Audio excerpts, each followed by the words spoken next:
Welcome to the Daily Audio Torah. Today is June 15th.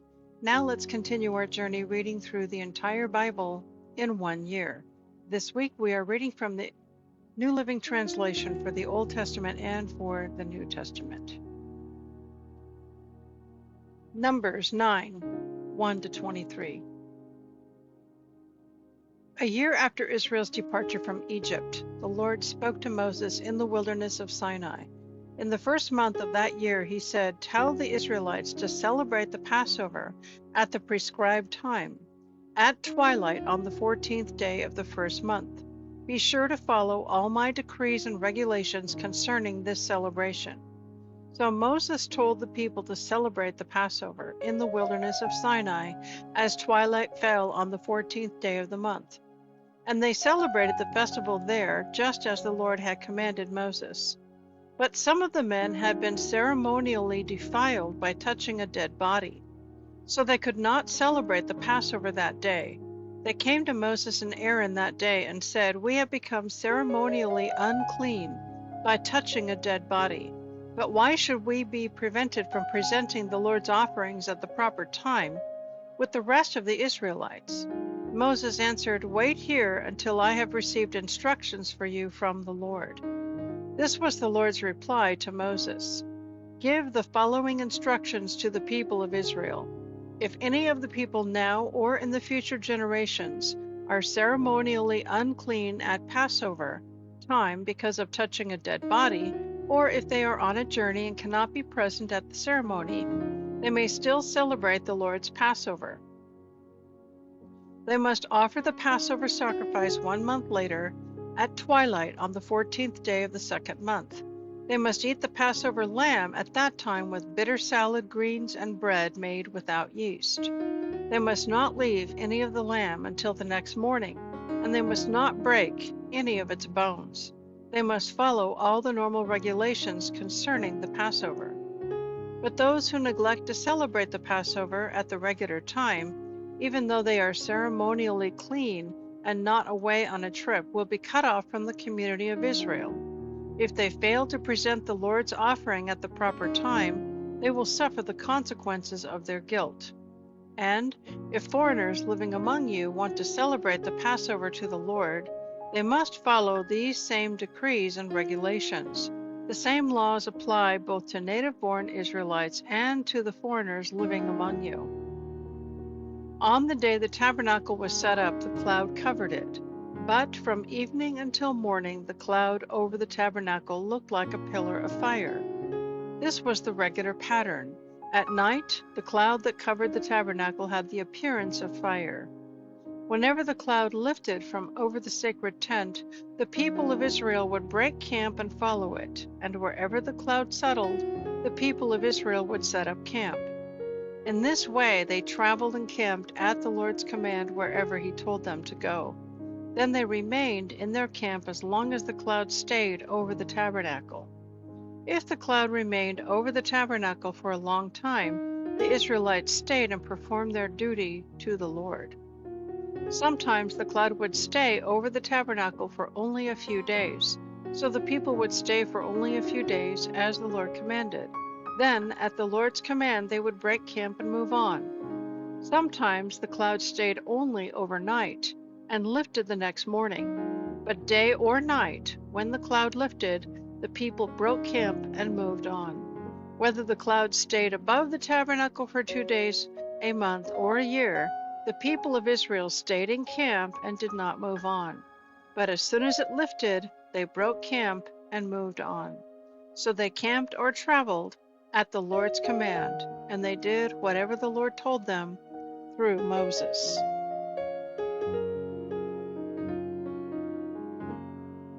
First Kings 14, 1-15:24. At that time Jeroboam's son Abijah became very sick. So Jeroboam told his wife, "Disguise yourself so that no one will recognize you as the queen. Then go to the prophet Ahijah at Shiloh, the man who told me I would become king. Take him a gift of 10 loaves of bread, some cakes, and a jar of honey, and ask him what will happen to the boy." So Jeroboam's wife went to Ahijah's home at Shiloh. He was an old man now and could no longer see. But the Lord had told Ahijah, Jeroboam's wife will come here pretending to be someone else. She will ask you about her son, for he is very sick. You must give her the answer that I give you. So when Ahijah heard her footsteps at the door, he called out, Come in, wife of Jeroboam. Why are you pretending to be someone else? Then he told her, I have bad news for you. Give your husband Jeroboam this message from the Lord, the God of Israel. I promoted you from the ranks of the common people and made you ruler over my people Israel. I ripped the kingdom away from the family of David and gave it to you. But you have not been like my servant David, who obeyed my commands and followed me with all his heart, and always did whatever I wanted him to do. You have done more evil than all who lived before you. You have made other gods and have made me furious with your golden calves. And since you have turned your back on me, I will bring disaster on your dynasty and kill all your sons, slave or free alike. I will burn up your royal dynasty as one burns up trash until it is all gone. I, the Lord, vow that the members of your family who die in the city will be eaten by dogs, and those who die in the field will be eaten by vultures. Then Ahijah said to Jeroboam's wife, Go on home, and when you enter the city, the child will die. All Israel will mourn for him and bury him. He is the only member of your family who will have a proper burial. For this child is the only good thing that the Lord, the God of Israel, sees in the entire family of Jeroboam. And the Lord will raise up a king over Israel who will destroy the family of Jeroboam. This will happen today, even now. Then the Lord will shake Israel like a reed whipped about in a stream. He will uproot the people of Israel from this good land that he gave their ancestors, and will scatter them beyond the Euphrates River, for they have angered the Lord by worshiping Asherah poles. He will abandon Israel because Jeroboam sinned and made all of Israel sin along with him. So Jeroboam's wife returned to Tirzah, and the child died just as she walked through the door of her home. When the people of Israel buried him, they mourned for him as the Lord had promised through the prophet Ahijah. The rest of the events of Jeroboam's reign, all his wars and how he ruled, are recorded in the book of the history of the kings of Israel. Jeroboam reigned in Israel 22 years. When Jeroboam died, his son Nadab became the next king. Meanwhile, Rehoboam, son of Solomon, was king in Judah. He was 41 years old when he became king, and he reigned 17 years in Jerusalem, the city the Lord had chosen from among all the tribes of Israel as the place to honor his name. Rehoboam's mother was Naamah, an Ammonite woman. During Rehoboam's reign, the people of Judah did what was evil in the Lord's sight, arousing his anger with their sin, for it was even worse than that of their ancestors. They built pagan shrines and set up sacred pillars and Asherah poles on every high hill and under every green tree. There were even shrine prostitutes throughout the land. The people imitated the detestable practices of the pagan nations the Lord had driven from the land ahead of the Israelites. In the 5th year of King Rehoboam's reign, King Shishak of Egypt came up and attacked Jerusalem. He ransacked the temple of the Lord and the royal palace and stole everything, including all the golden shields that Solomon had made. Afterward, Rehoboam made bronze shields as substitutes, and he entrusted them to the care of the palace guard officers. Whenever the king went to the temple of the Lord, the guards would carry them along and then return them to the guard room. The rest of the events in Rehoboam's reign and all his deeds are recorded in the book of the history of the kings of Judah. There was constant war between Rehoboam and Jeroboam. When Rehoboam died, he was buried among his ancestors in the city of David. His mother was Naamah, an Ammonite woman. Then his son Abijam became the next king. Abijam began to rule over Judah in the 18th year of Jeroboam's reign in Israel. He reigned in Jerusalem 3 years. His mother was Maacah, the daughter of Absalom. He committed the same sins as his father before him, and his heart was not right with the Lord his God, as the heart of his ancestor David had been. But for David's sake, the Lord his God allowed his dynasty to continue, and he gave Abijam a son to rule after him in Jerusalem. For David had done what was pleasing in the Lord's sight, and had obeyed the Lord's commands throughout his life, except in the affair concerning Uriah the Hittite. There was war between Abijam and Jeroboam throughout Abijam's reign. The rest of the events in Abijam's reign and all his deeds are recorded in the book of the history of the kings of Judah. There was constant war between Abijam and Jeroboam. When Abijam died, he was buried in the city of David. Then his son Asa became the next king.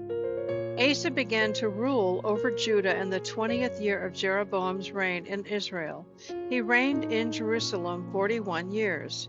His grandmother was Maacah, the daughter of Absalom. Asa did what was pleasing in the Lord's sight, as his ancestor David had done. He banished the shrine prostitutes from the land and removed all the idols his ancestors had made. He even deposed his grandmother Maacah from her position as queen mother because she had made an obscene Asherah pole. He cut down the pole and burned it in the Kidron Valley.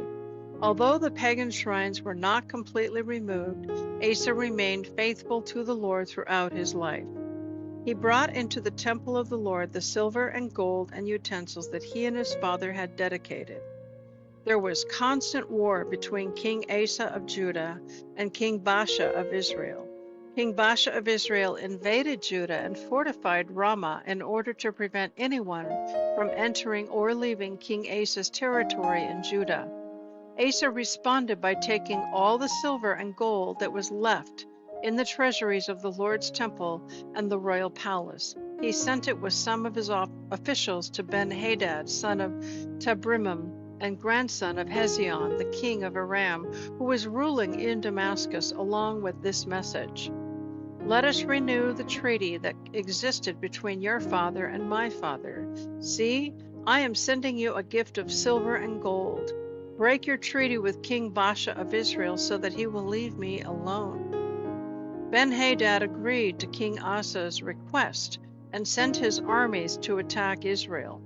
They conquered the towns of Ijon, Dan, Abel-Beth-Maacah, and all Kinnereth, with all the land of Naphtali.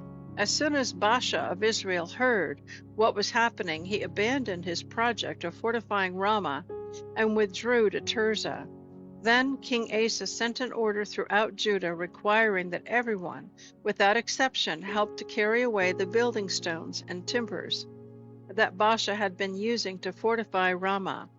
Asa used 3 materials to fortify the town of Geba in Benjamin and the town of Mizpah. The rest of the events in Asa's reign, the extent of his power, and the names of the cities he built are recorded in the book of the history of the kings of Judah. In his old age, his feet became diseased. When Asa died, he was buried with his ancestors in the city of David. Then his son Jehoshaphat became the next king.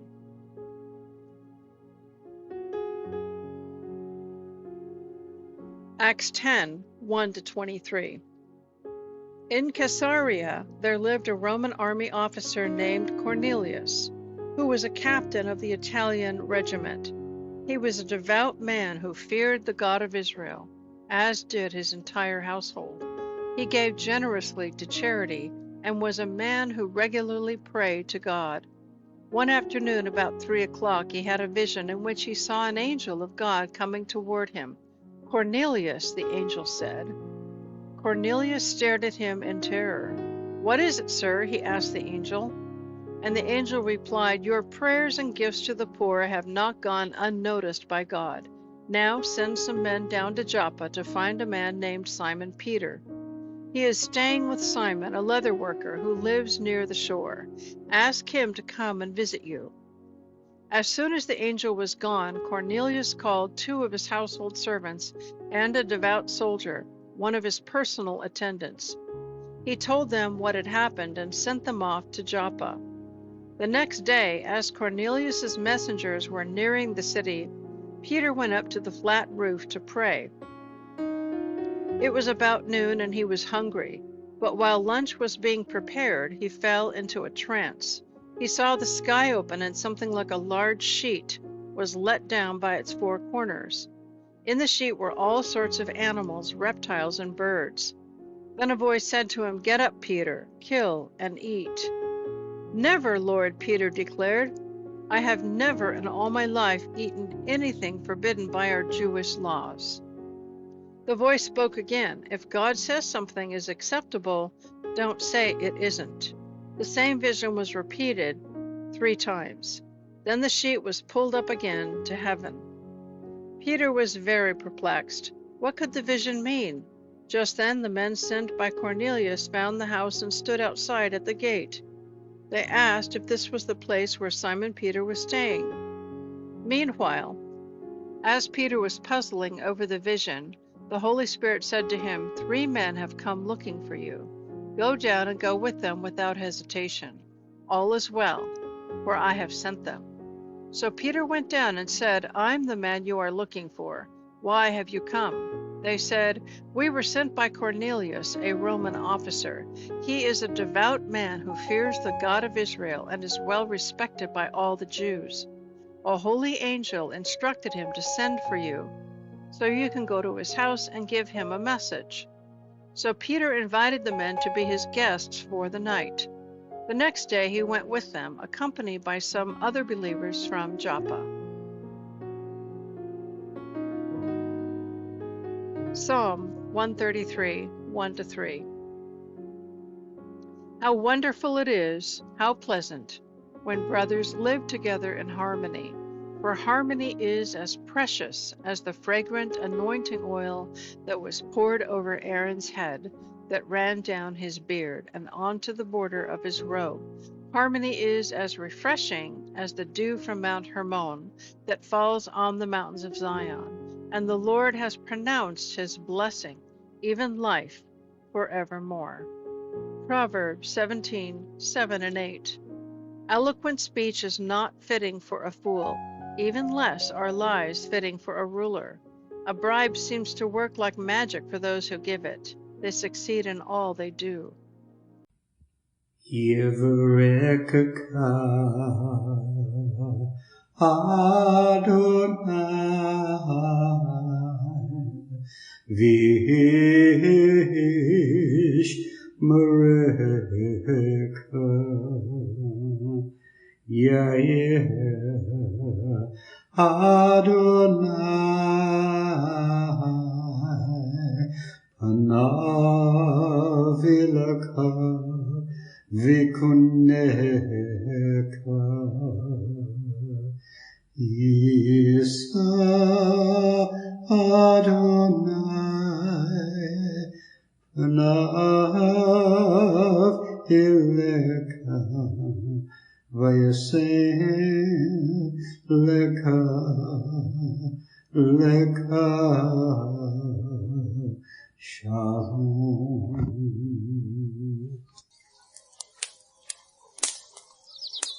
The Aaronic blessing from Numbers chapter 6, 24-26. Adonai bless you and keep you. Adonai make his face to shine upon you and be gracious to you.